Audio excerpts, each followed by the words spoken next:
Negeri Subang, program studi Sistem Informasi dengan nomor pokok mahasiswa 1010802. Pada kali ini, saya akan menjelaskan mengenai materi isi buku untuk pendidikan tinggi dengan pengarang Dr. Chandra, SSH, MH, MIP, MAP. Adapun resume dari buku tersebut dengan penjelasan sebagai berikut. Resume buku Pendidikan Pancasila untuk Perguruan Tinggi. Pengarang Dr. Ujang Carda, SSH, MH, MIP, MAP.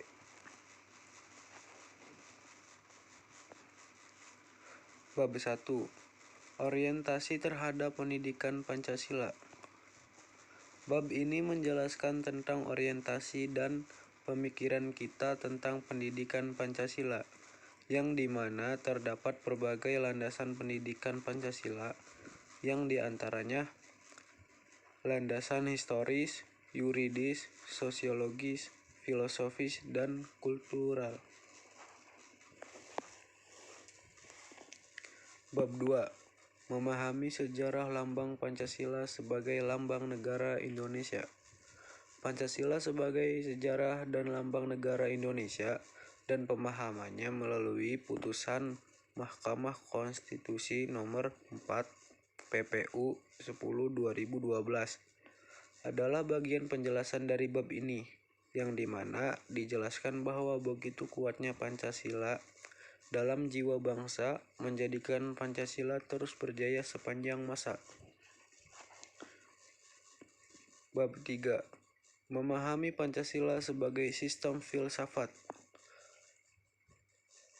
Bab ini membahas pengertian filsafat dan Pancasila sebagai sistem filsafat, yang dijelaskan bahwa Pancasila memuat prinsip-prinsip dasar negara, yang berarti sebagai filsafat dasar negara yang memuat ajaran-ajaran atau prinsip-prinsip dasar saja. Sedangkan ajaran-ajaran lain seperti sistem ekonomi, politik dapat dideviasikan dari prinsip dasar tersebut. Bab 4. Memahami Pancasila sebagai sistem nilai, etika, dan norma. Bab ini menjelaskan tentang nilai, etika, norma, dan Pancasila sebagai nilai dasar fundamental bagi bangsa dan negara. Dijelaskan bahwa pada hakikatnya adalah sifat atau kualitas yang melekat pada suatu objek, bukan objek itu sendiri.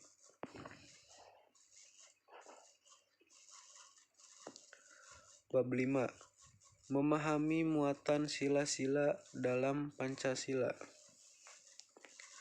Pada bab ini menjelaskan mengenai hakikat, nilai-nilai, dan isi arti dalam Pancasila, serta refleksi nilai-nilai keislaman Pancasila.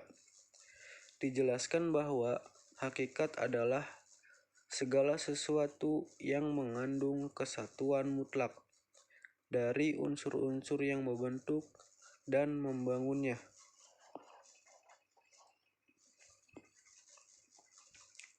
Bab 6. Memahami Pancasila sebagai ideologi bangsa dan negara. Bab ini membahas tentang pengertian, makna, kedudukan, dan perbandingan ideologi Pancasila dengan ideologi lain, serta memahami makna Pancasila dari putusan Mahkamah Konstitusi nomor 100 PUU 11/2013. Bab 7. Memahami demokrasi Pancasila. Pada bab 7 ini, di dalamnya membahas perkembangan dan konsepsi demokrasi di Indonesia. Dijelaskan pada bab ini bahwa istilah demokrasi sendiri berasal dari bahasa Yunani, yaitu demos berarti rakyat dan kreatin berarti pemerintah.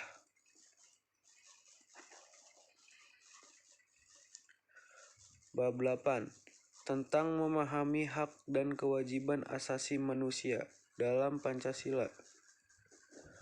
Bab 8 ini membahas sejarah, istilah macam-macam dan pemahaman hak dan kewajiban asasi manusia dalam Pancasila.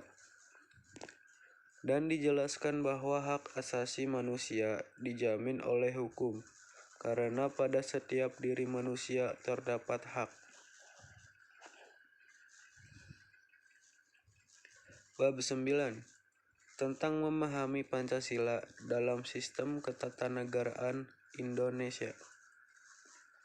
Bab ini membahas isi arti Pancasila dalam kedudukan dan pembukaan UUD 1945 serta kedudukannya, serta hubungan-hubungan yang ada, serta juga membahas strukturnya. Di dalamnya dijelaskan bahwa semua sila yang ada menjadi fundamental etis kehidupan bangsa, yang artinya Pancasila adalah batasan-batasan kita untuk hidup berbangsa dan bernegara. Bab 10 refleksi Pancasila sebagai paradigma reformasi dalam kehidupan bermasyarakat, berbangsa, dan bernegara. Pada bab 10 ini dijelaskan mengenai pengertian Pancasila dengan paradigma dan hal-hal lainnya yang bersangkutan, serta eksistensi Pancasila sebagai paradigma pembangun di era globalisasi. Sekian dari saya. Mohon maaf bila ada kesalahan. Assalamualaikum warahmatullahi wabarakatuh.